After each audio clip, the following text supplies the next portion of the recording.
The tune you're listening to is from the Faroe Islands. A group of 18 islands, the Faroes are a small archipelago nation of about 49,000 inhabitants in the North Atlantic. They are roughly the same distance from Iceland to the west, Scotland to the south, and Norway to the east. Though legally defined as a self-governing national community within the Kingdom of Denmark, since settling the islands around 1100 years ago, the Faroese have developed their own distinct language and culture. Over the last 3 decades, these islands have become increasingly well known for 2 very different aspects of their culture: music and subsistence whaling. While the music of the Faroes has received much positive attention around the world, social media has also brought Faroese whaling to the attention of the global community, attracting considerable scorn and waves of protests and petitions aiming to stop that practice in the islands. In 2012, the American TV channel Animal Planet even aired a series called Whale Wars, Viking Shores, which followed the exploits of Sea Shepherd. Sea Shepherd are an animal rights group who attempted to discourage and interrupt whaling in the islands. In this show, however, we will attempt to examine the practice of hunting and eating whales from a local perspective. Hi everybody, my name is Jacobsen and I'm from Klaksvík in the Faroe Islands in the North Atlantic Ocean, and my daily occupation is fisherman. Of course, we can't get around its tradition in the Faroe Islands to hunt for whales, but this tradition hasn't come as a sport. It came in the early, I don't know how far back, but when there was not so much food or import to the country, and we used whales to make a living and just eat it, and it's not up for sale or anything. When the whales beach, we go and get them ashore and we kill them, slaughter them. Yeah. My personal experience with grind is from when I was a child. Grind is a word denoting the entire activity of driving, killing, and sharing pilot whales. My grandfather was one of the grind foremen here in Klaksvík, and of course he wanted to have me involved also. And I was mainly on shore, pulling the whales onto the beach, onto dry. Mainly in that part I was when I was younger, but now I have been participating a little bit more on the boats when we drive them in. Jón is very conscious of the fact that many people around the world who have heard about or seen images of the Faroese whale drives make a lot of assumptions about the practice before taking the time to learn more about it.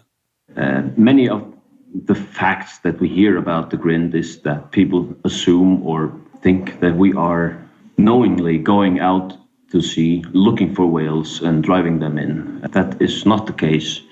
There's very often that pilot whales swim between the islands and nobody notices they are too far from land, or usually it's small fishing boats close to the islands. They call the police station, and the police station, they give the green light if you can drive them, regarding weather, what time of day it is it going to be dark. It's very organized. It's not as chaotic as many people assume. Not only is it not as chaotic as many people assume, as Jón says, but the Faroese have been involved in a long process of updating their own laws and practices concerning whaling, sometimes in response to criticisms from outside protest groups. Professor Seán Kerins of the Australian National University in Canberra lived and carried out research in the Faroes. He also literally wrote the book on the subject. In the Faroes, there's a set of regulations governing pilot whaling, and these were developed in the early 19th century. And what it was doing was codifying custom about how practices were taking place in the past. But it was also defining the sharing process, because whales are a common property, and therefore if you're going to need a lot of people to participate in a hunt to be able to achieve the goal, people put in their labour and need to know what they're going to get back from that. Jón Jacobsen is very familiar with the importance of the communal sharing of whale meat. Once the hunting or the drive is finished, people usually go to the police station and they write their names up saying they have participated in the grind. And they are also stating where they have been participating. Is it on shore? Is it on boat? Do you own a boat? Or if it's a big grind, it will get divided through the maybe northern parts of the islands where I'm from. it will get divided to hospitals or senior homes or something like that. Everybody living in a village can have their name on a list to get a share when the hunt comes in. Mm-hmm. It's a very interesting non-commercial food sharing arrangement where people had to participate and highly regulated. Whales do in fact still constitute a significant portion of the modern Faroese diet. As one Faroese Prime Minister's Office publication explains, whale meat and blubber account for 30% of all meat produced on the Faroes. You have been in the Faroes yourself, and you know that groceries in the Faroe Islands are extremely expensive. That's because we are living very up north, and usually we can just grow potatoes or some kind of vegetables or something like that. We don't have fresh vegetables. We have 310 rain days or dark days a year. Of course, when you have, as we call it, free food from the ocean, then you take it.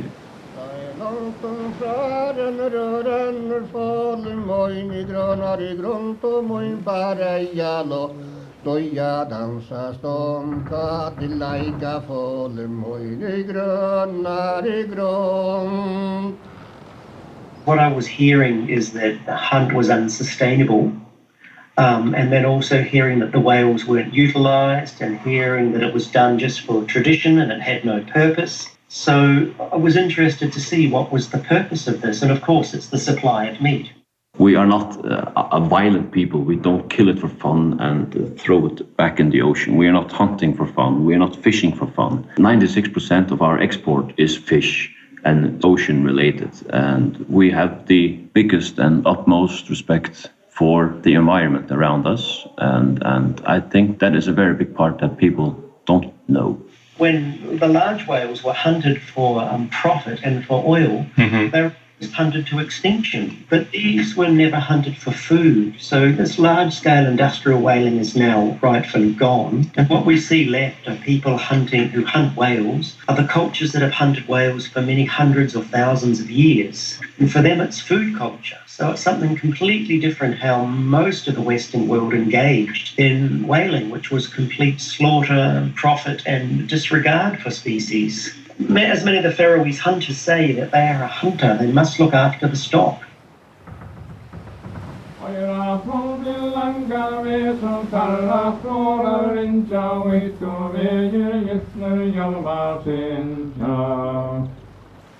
The main problem is Faroe Islands is they are very small compared to other media countries such as America or something like that. And we don't have a big voice. The Faroese people sometimes feel like an ant under the kid with a magnifying glass. I don't think we are heard enough about how we are harvesting it. You can see over time that the Faroese got more independence, they got more control of their regulations and developing it. And so there were some problems in the early 1980s with some of the hunts. Some, you could say, were poorly supervised. There was also on the, I think, the 21 whaling bays, there is a number of places where boat sheds have been built with ramps running down into the water. And when whales were being driven up, they were getting caught between the boat ramps, therefore it was harder to access the whale, harder to kill the whale, and it was taking a longer time, and it was a bit of a mess. So when some of the environmental groups and animal rights people did come along and pointed some of these things out, the Faroese were quite upfront by saying, yeah, okay, you've raised some issues and we'll have a look. I think we've got some problems. So what they did is they removed those boat sheds that were causing a problem. They looked at the rules about killing a pilot whale off the side of a boat. So when the animal rights people were pointing out some of these problems, you know, the Faroese people, when they did fix it up and also involve veterinarians in the hunt, when the animals are being pulled from the water to look at the way the animal's been killed and any other markings, the animal rights and environmental groups never actually came back to the Faroes and engaged again by saying, oh, look, you've improved the hunt in certain ways and we think this is particularly good, or it was never acceptable. Anything that the Faroese may have done to answer the outside demands have just been met with a complete snub. And the aim is to stop Faroese whaling. It doesn't matter whether Faroese whaling is sustainable.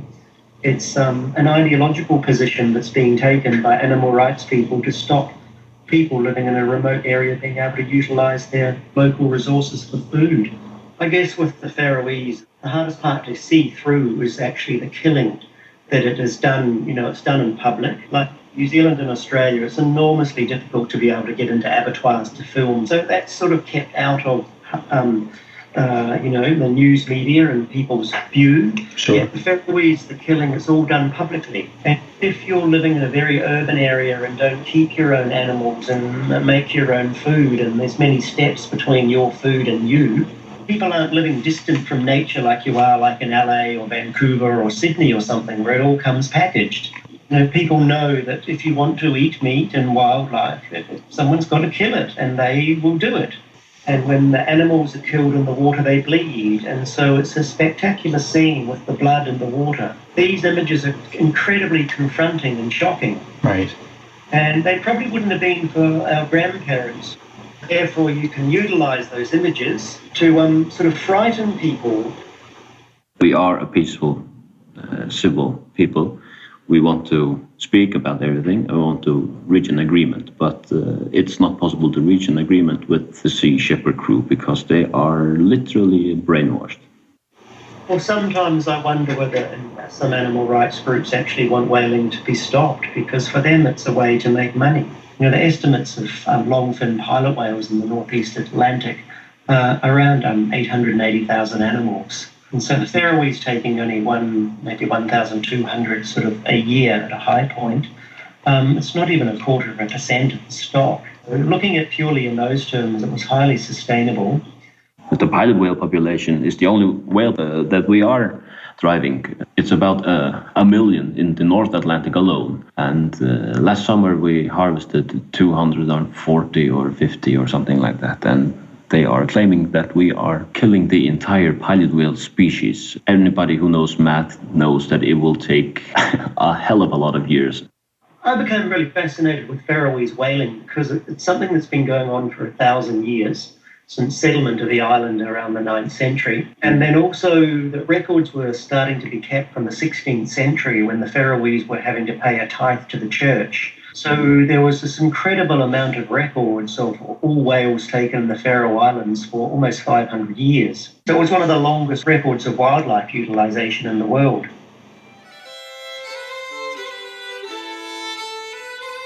After speaking with Jon and Seán at length, I was curious to ask them what they thought the future of Faroese whaling would be. What do you think the future of Faroese whaling is? It's got problems, but the problems aren't the Faroese whaling, it's the contaminant loading. And there's certain health warnings that have been given in the Faroes about the consumption of whale meat. Faroese people have been hearing increasingly serious health warnings about the safety of consuming pilot whale meat since studies in 1977 found high mercury levels in meat arising from the whale's position near the top of the food chain. Finally, in 2008, the Faroes' chief medical health officer announced that pilot whales should no longer be used for human consumption. Which is, it's dreadful that people are losing a food resource through this pollution and poisoning. And a lot of this pollution is coming from the industrialized world of Europe nearby. And these the people who are saying don't eat those whales are coming from the countries that's doing all of the polluting. And so I think the environmentalists and many of the animal rights group and the Faroese have something in common. They're interested about the survival of the various whale species, and they should be working together to try to help that take place. And that means looking at the industrial pollution that's occurring to the marine environment. It's always been an old saying from about 100 years ago that pregnant women are not supposed to eat whale meat or whale blubber. Now some doctors claim that they have found signs of mercury and pregnant women are not supposed to eat it. I'm not forcing whale meat into anyone. Some of the hospitals are not interested in the meat because of the pollution in the mercury in the pilot whales.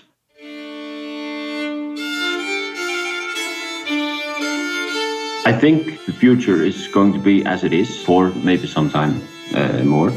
When my son or his son after that doesn't want to do it anymore, they won't. As everything is, all the old get replaced and cultures die. all the time.